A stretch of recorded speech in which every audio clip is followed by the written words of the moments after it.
Morning student, আমি আজকে তোমাদের ক্লাস 12-এর কেমিস্ট্রি বইয়ের প্রথম চ্যাপ্টার সলিড স্টেট পড়াবো।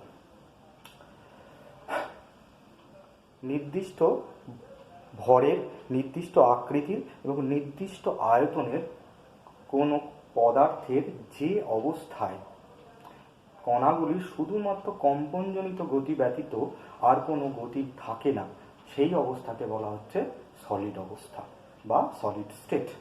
সলিড স্টেটকে আমরা মূলত দুটো রূপে দেখতে পাই, একটা হচ্ছে নিয়তাকার, একটা হলো অনিয়তাকার। নিয়তাকার অর্থাৎ ক্রিস্টালাইন, অনিয়তাকার অর্থাৎ অ্যামরফাস। ধরে নাও সিমেন্টের কণা, তাকে দেখে যেন মনে হয় সেটা হচ্ছে অ্যামরফাস বা অনিয়তাকার, কিন্তু আমরা যদি অনুবীক্ষণ যন্ত্র দিয়ে দেখি তার ভেতরে ছোট ছোট ক্রিস্টাল দেখা যায়।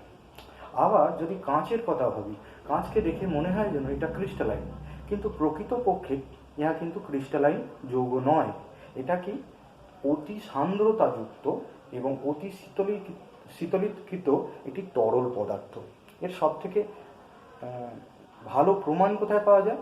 যদি পুরাতন বাড়িগুলো দেখো, তাদের যে জানালায় যে কাঁচ থাকে, সেই কাঁচগুলো দেখবে নিচের দিকগুলো তুলনামূলকভাবে বেশি পরিমাণে মোটা, ওপরের দিকগুলো সরু। কারণ অভিকর্ষ বলের প্রভাবে ওপরের দিকের পরমাণুগুলো নিচের দিকে আস্তে আস্তে নেমে এসেছে।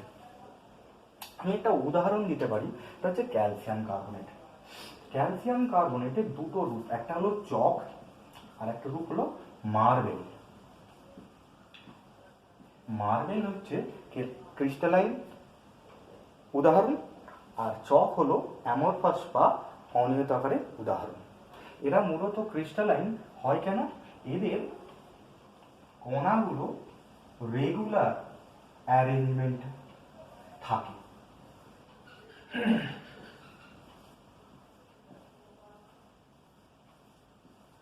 একটা নির্দিষ্ট সজ্জার ভেতরে থাকে, এদের মধ্যে।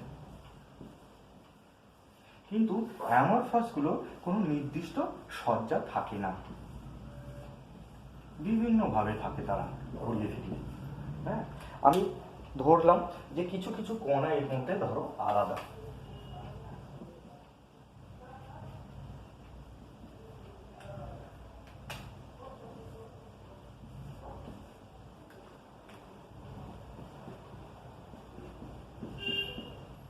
এখানে রেগুলার সজ্জায় রয়েছে একটা ছেড়ে একটা।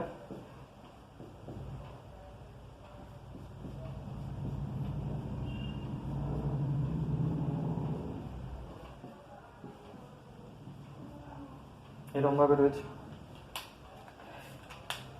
মার্বেল হলো তাহলে ক্রিস্টালাইনের মধ্যে পড়ছে, আর চক হচ্ছে অ্যামরফাসের মধ্যে পড়ছে। তাহলে আমরা বুঝবো কি করে কোনটা অ্যামরফাস আর কোনটা ক্রিস্টালাইন? এখানে একটা সংজ্ঞা আছে, যে সমস্ত ক্রিস্টালাইন যৌগগুলো অসমসারক ধর্ম দেখায়। অসমসারক ধর্ম দেখায়। অসমসারক ধর্ম কাকে বলে? অসমসারক ধর্মকে ইংরেজিতে বলা হচ্ছে অ্যানাইসোটপিক।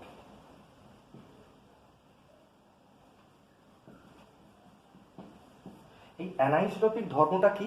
অ্যানাইসোটপিক ধর্মটা হলো যে ক্রিস্টালাইন পদার্থগুলোর ক্ষেত্রে কতগুলো ভৌত ধর্ম যে দিক দিয়ে পরিমাপ করা হয়, সেই দিক পরিবর্তনের ফলে তার ভৌত ধর্মের মানেরও পরিবর্তন হয়। যেমন ধরা যায় রিফ্র্যাক্টিভ ইন্ডেক্স বা প্রতিসরাঙ্ক, আলোর প্রতিসরাঙ্ক। আলোর প্রতিসরাঙ্ক কাকে বলে? ফিজিক্সে আছে, যখন আলো এক মাধ্যম থেকে আর এক মাধ্যমে যায়, আলো খানিকটা বেঁকে যায়। এই প্রতিসরাঙ্ক দ্বারা ওই বাঁকার মাপটা বা বাঁকার পরিমাপটা বলা যায়, মানে ব্যাখ্যা করা যায়, এক্সপ্লেন করা যায়। এক্ষেত্রে যদি আমি প্রতিসরাঙ্ক এই দিক দিয়ে মাপি, তাহলে আমি যেরকম অ্যারেঞ্জমেন্ট পাবো, আমি যদি এই রকম ভাবে মাপি অন্যরকম অ্যারেঞ্জমেন্ট পাবো। আবার যদি দেখা যায় আমি এই রকম করে মাপি, তাহলে অন্যরকম অ্যারেঞ্জমেন্ট পাবো। প্রতি ক্ষেত্রেই কিন্তু আলাদা আলাদা অ্যারেঞ্জমেন্ট পাবো। কিন্তু আমি যদি অ্যামরফাসের ক্ষেত্রে যদি দেখি, অ্যামরফাসের ক্ষেত্রে গেলে কোনো নির্দিষ্ট প্যাটার্ন কিন্তু কোনো সময় নাই, সব সময় আলাদা তাহলে এদের ক্ষেত্রে দিকের পরিবর্তনে কিন্তু প্রতিসরাঙ্কের কিন্তু কোনো পরিবর্তন হবে না, একই থেকে যাবে। কিন্তু এদের ক্ষেত্রে প্রতিসরাঙ্কের মান কিন্তু পরিবর্তন হয়ে যাবে। তাই আমরা বলতে পারি ক্রিস্টালাইন পদার্থ কোনগুলো? যাদের ক্ষেত্রে অসমসারক ধর্ম বা অ্যানাইসোটোপিক ধর্ম আছে তাদেরকে বলবো ক্রিস্টালাইন, আর যাদের সমসারক ধর্ম আছে তাদেরকে বলবো আমি অ্যামরফাস। আমরা অভ্র ক্রিস্টালকে দেখেছি, যদি লম্বভাবে চাপ দেওয়া হয় অভ্র ক্রিস্টাল কিন্তু ভাঙে না, কিন্তু যদি হরাইজেন্টাল ভাবে তাকে চাপ দেওয়া হয় তাহলে অল্প চাপ দিলেই কিন্তু অভ্র পাত কিন্তু সহজেই ভেঙে যায়।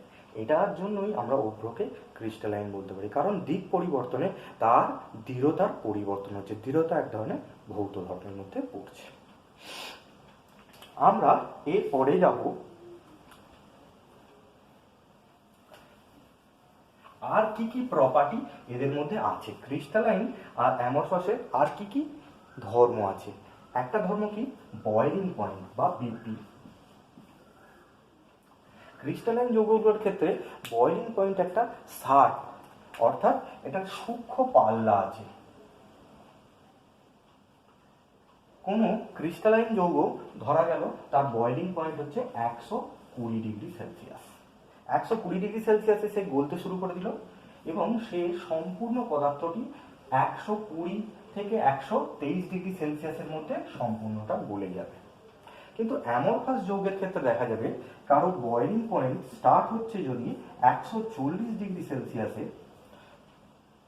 সেই যৌগটা সম্পূর্ণ গলে যেতে উত্তাপ বাড়াতে বাড়াতে থাকলে একসময় দেখা যাবে 180 ডিগ্রি সেলসিয়াস উষ্ণতায় গিয়ে সম্পূর্ণটা গলল। অর্থাৎ বিশাল বড় একটা পাল্লা, একটা বিশাল বড় রেঞ্জ। এটা হচ্ছে স্বল্প মাত্রার রেঞ্জ। এটাকে ওই জন্য বলে শার্প রেঞ্জ, আর এটাকে বলে ব্রড রেঞ্জ। তাহলে অনিয়তাঙ্কের ক্ষেত্রে একটা ব্রড রেঞ্জ পাবো, আর ক্রিস্টালাইনের ক্ষেত্রে একটা শার্প রেঞ্জ পাবো। এই হলো আমাদের দুজনের পার্থক্য ক্রিস্টালাইন এবং অ্যামরফাসের মধ্যে। এরপরে আমরা যাব কেলাসের শ্রেণী বিভাগের দিকে।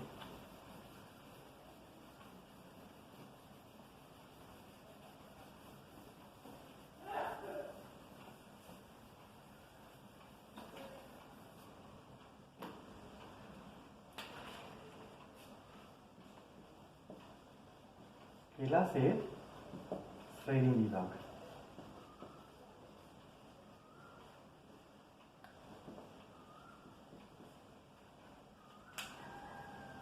কেলাসকে আমরা মোটামুটি ভাবে 4টি ভাগে ভাগ করতে পারি। এক নম্বরে কি আছে? এক নম্বরে রয়েছে আয়নীয় কেলাস, আয়নিক ক্রিস্টাল বা আয়নীয় কেলাস। ইহা কি রকম? সোডিয়াম ক্লোরাইডের ক্রিস্টাল হলো এর একটা উদাহরণ। সোডিয়াম ক্লোরাইড থাকে কিভাবে? Na প্লাস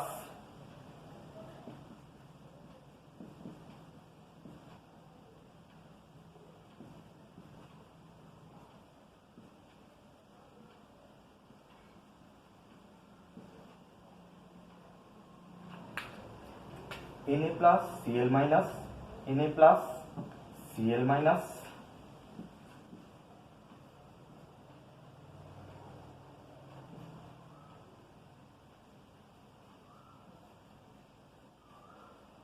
Cl মাইনাস, এইরকম ভাবে থাকে মূলত।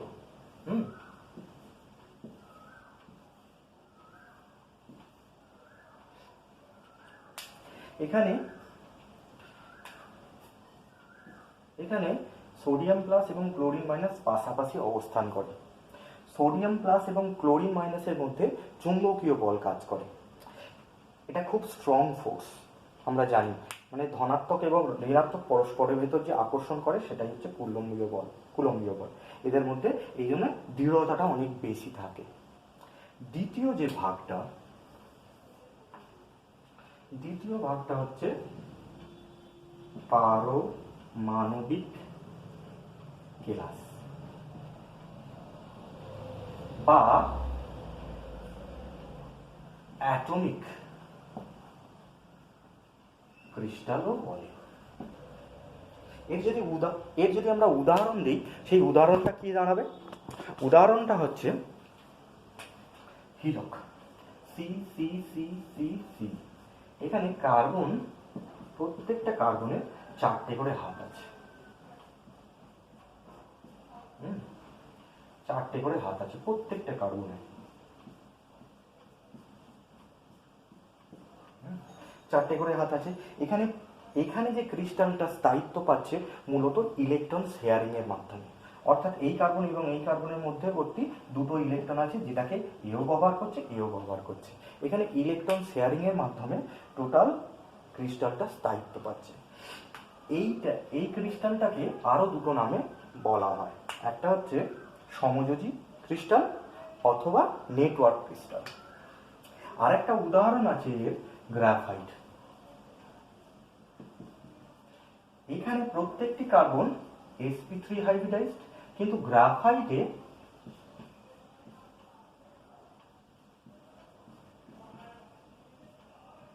প্রত্যেকটি কার্বন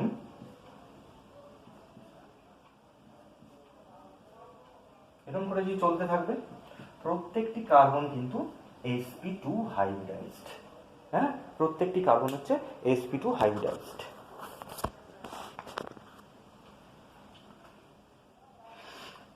তুলনামূলকভাবে দেখতে গেলে এই ক্রিস্টালটা বেশি দৃঢ়, কারণ এখানে ইলেকট্রন শেয়ারিং এর মাধ্যমে টোটাল ক্রিস্টালটা স্থায়িত্ব অর্জন করছে, টোটাল ক্রিস্টালটা। এরপরে থার্ড যেটা সি নম্বরে, সেটা হচ্ছে আণবিক ক্লাস। আণবিক ক্লাস বা মলিকুলার ক্লাস, মলিকুলার ক্রিস্টাল। এখানে কি হয়? এখানে মূলত এদিকে 3টে ভাগে ভাগ করা যেতে পারে। একটা হচ্ছে ধ্রুবীয়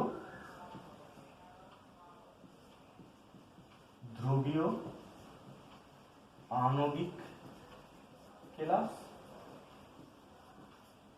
যেটার উদাহরণ হলো সালফার ডাইঅক্সাইডের অণু, কঠিন সালফার ডাইঅক্সাইড।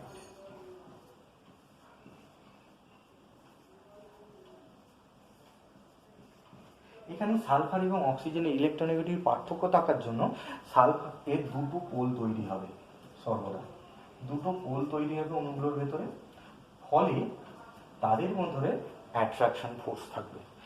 এটা কি? ডাইপোল ডাইপোল ইন্টারাকশন, শক্তিশালী ডাইপোল ডাইপোল ইন্টারাকশন এই ক্রিস্টালটা স্থায়িত্বের জন্য দায়ী। দ্বিতীয় হলো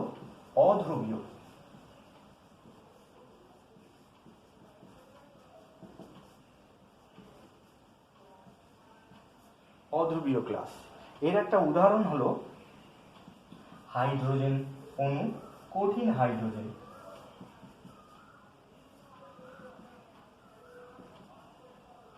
কঠিন হাইড্রোজেন, এখানে কিন্তু কোনো পোল সৃষ্টি হচ্ছে না, এখানে দুর্বল ভ্যান ডার ফোর্স হচ্ছে এর স্থায়িত্বের জন্য দায়ী, দুর্বল ভ্যান ডার ফোর্স।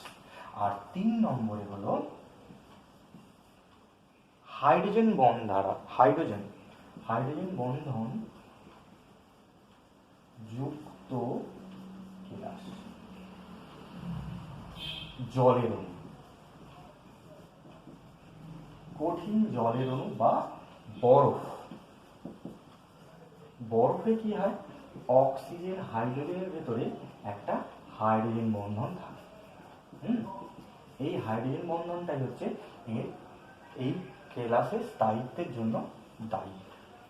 লাস্ট যেটা, সেটা হচ্ছে ডি নম্বর, সেটা হলো মূলত আমাদের, সেটা লাস্ট যেটা ডি নম্বরে রয়েছে, সেটা হলো